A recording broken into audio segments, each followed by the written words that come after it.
सा लगा। उनकी बातें सुनकर मैंने अपने पिताजी के कंधों पर सर रखा और अंकल का प्रचार सुनने लगी। सभा की समाप्ति के बाद मेरी माँ पिताजी अंकल सैमुअल जी के पास गए और अपने दुखों के बारे में उन्हें बताया। मैं चल भी नहीं सकती थी, चुपचाप कुर्सी पर बैठी थी। अंकल मेरे पास आए, मैं झिझक रही थी।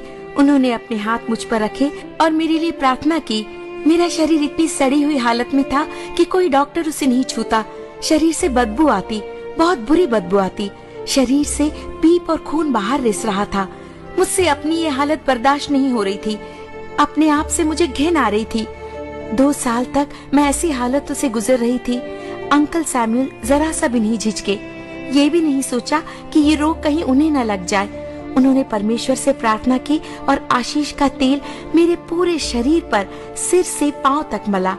आज तक किसी को मेरे शरीर को छूने की भी हिम्मत नहीं हुई थी।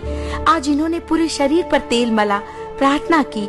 मेरे मन में विश्वास जागा और इसी विश्वास और खुशी के साथ मैं घर लौटी। 3 दिनों में ही चंगाई नजर आने लगी। न जाने कितने डॉक्टर के पास गई, न जाने कितनी दवाइयाँ खाई, लेकिन अब तक कोई फायदा नहीं हुआ था। लेकिन जब अंकल सैमुअल ने मुझे छुआ, मेरे लिए प्रार्थना की, तेल मेरे शरीर पर मला, तो 3 ही दिनों में मुझे चंगाई मिली। ये एक चमत्कार था। धीरे धीरे फुंसियाँ कम होने लगी, सारी खुरदुरी चमड़ी निकल गई। नवजात शिशु की चमड़ी मेरे